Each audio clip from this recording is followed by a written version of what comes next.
Hey guys, it's not too late to start a subscription to one of our trading card boxes for yourself or that special someone.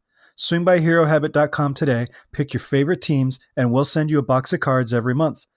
We do the searching and sorting for you, and we randomly insert autographs, relics, and short print cards too. We have subscription boxes for baseball, football, and basketball available for $15 a month, and mystery boxes for music, TV, comic book, movie, and WWE, which have a guaranteed hit in every box. Oh, and did I mention shipping is free? Visit HeroHabit.com today and sign up using coupon code PODCASTS to save 15% off your first month. That's HeroHabit.com, coupon code PODCASTS to save 15% on your first month of boxes.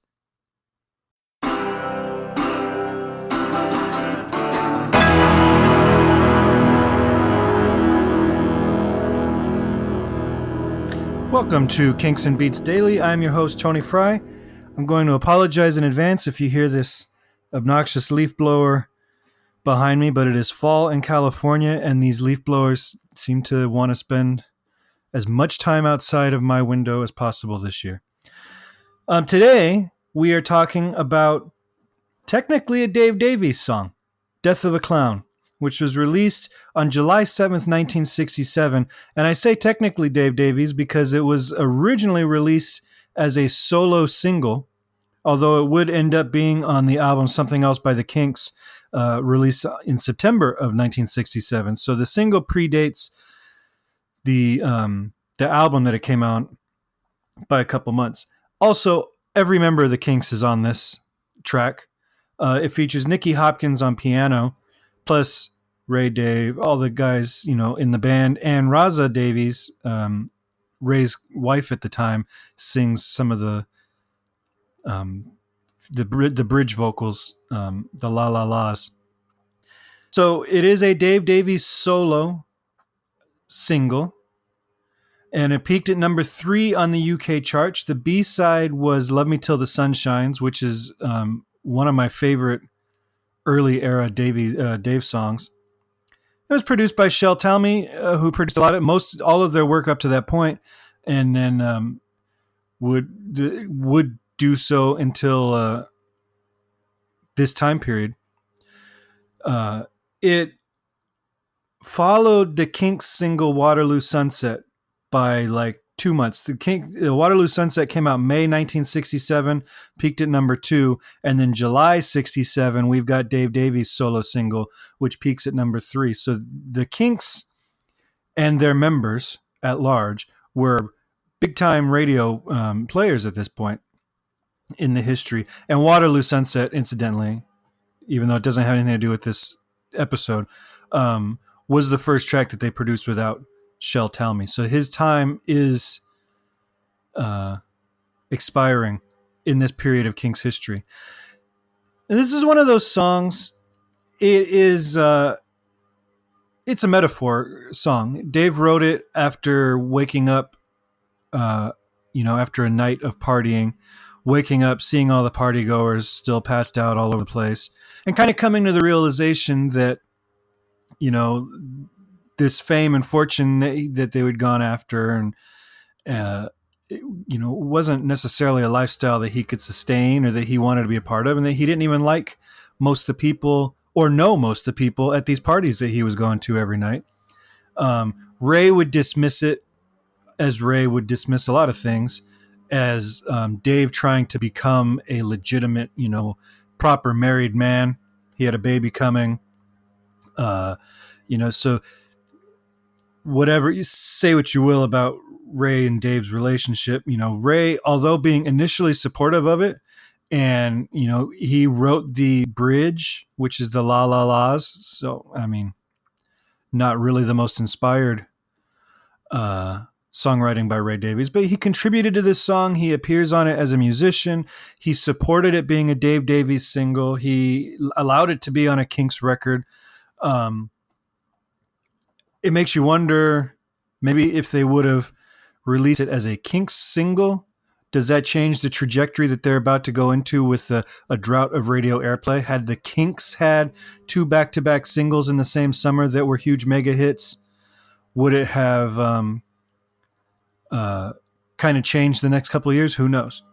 But Ray ultimately dismissed it. He used to introduce Dave at concerts as Dave Death of a Clown Davies, which is kind of a slight, kind of gives him the one hit wonder kind of treatment.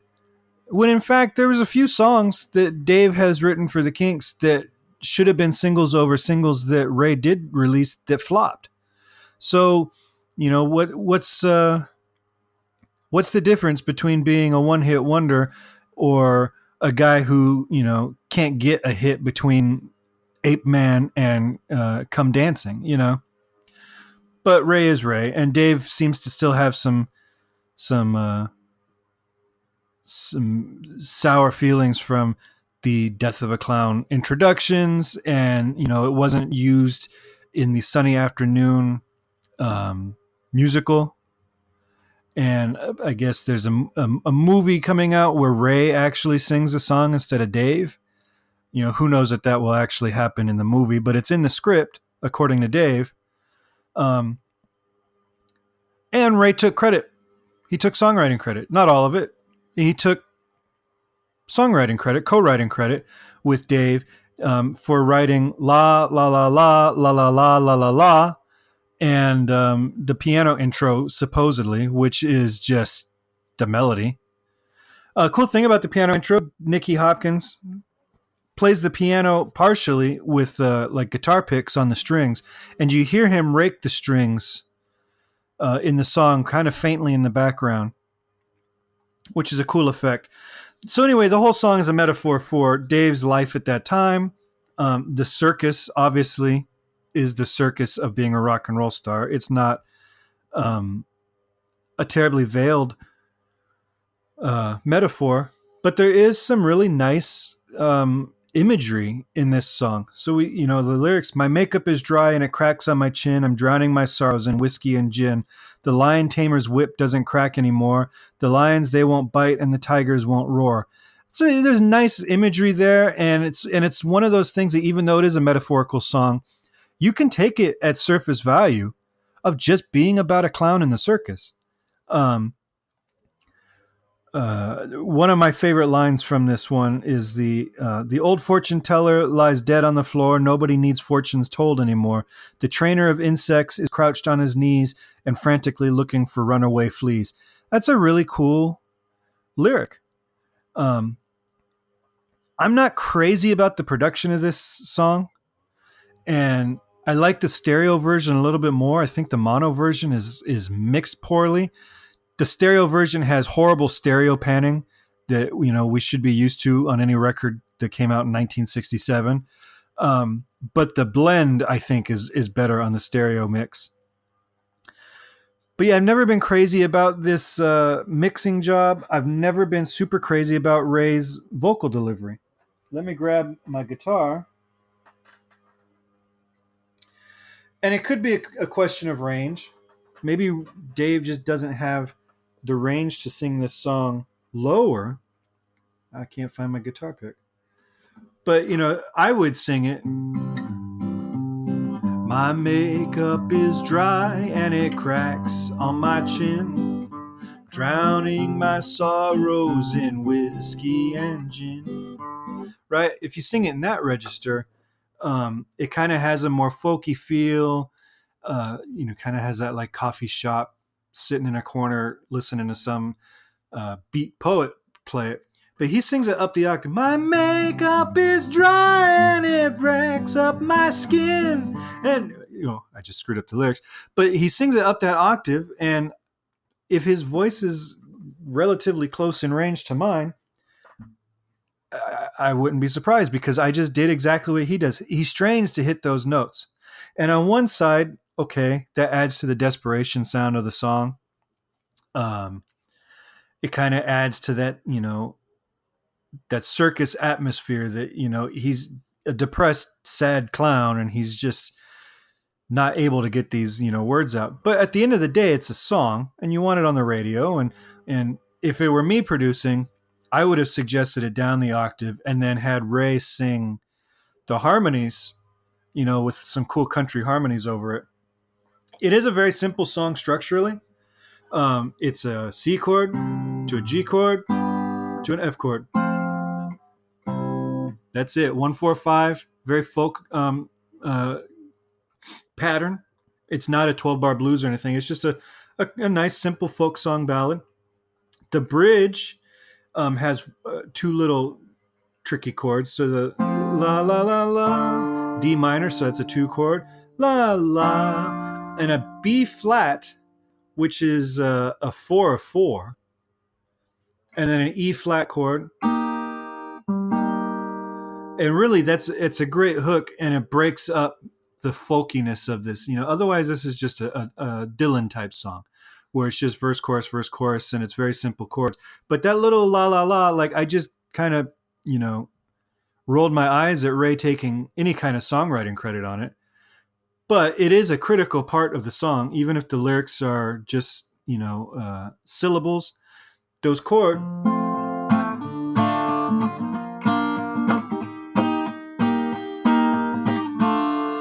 And then we get down to the let's all drink to the death of a clown, where he goes down on a 2 chord. Let's all drink to the death of a clown. And then back to the C major. So that bridge is an important factor in the song. Is it more important than the guitar riff to You Really Got Me? Which Dave contributed to that song and got no songwriting credit for. I get where their friction comes from when you see stuff like this. Ray should have just given Dave full songwriting credit. But in the end of the day, Ray is on as a songwriter on a number 2 hit in 1967 and a number 3 hit in 1967 with this song. So he was having a good year that year. So that's Death of a Clown. There's not a ton to say about it. It's such a simple song. Dave, in an interview, said that its appeal is a simplicity, and he talked about how you can't sit down and say, I'm going to write a simple folk song. It has to just happen, because if you sit down and try to write one, it'll come out boring probably. Excuse me. And probably sound forced, and the lyrics will sound a little pretentious or whatever. But he manages to come up with a very simple song, very simple melody that keeps to a specific range. It doesn't soar in one direction or the other. Like I said, I would have sung it differently, but how many number 2 or number 3 hits have I had on the radio? But it's because of that, there's not much to talk about on it. It's a good song. It fits well on something else by the Kinks. Personally, I like the other song, his Love Me Till the Sun Shines. I like that one better. But that's just me. And it's Death of a Clown. I mean, it's a classic 60s British pop song. Tomorrow, I hope you all enjoyed our extra long Abbey Road episode on Saturday. Tomorrow we are talking about kind of an obscure tune, and one of the only tunes in the Beatles catalog to use a 12-bar blues pattern. And they kind of, I'll just leave it at that. Give me a call, 925-494-1739. I want to hear about your favorite or least favorite Kinks and Beatles songs. Leave me a separate voicemail for each song that you want to talk about. Leave your name, where you're from, and just, talk for a minute or two about the songs that you love or that you don't love from their catalogs and why. I want to hear both, because we're going to cover everything. So we're going to cover some stinkers. Both bands have some stinkers in their catalog. Or you can email me, kinksandbeats@herohabit.com. And of course, visit herohabit.com to read any articles and stuff that I write about the Kinks or the Beatles. We just recently did a redesign of the site that I think looks very nice. All right. I will talk to you guys tomorrow. Have a great day.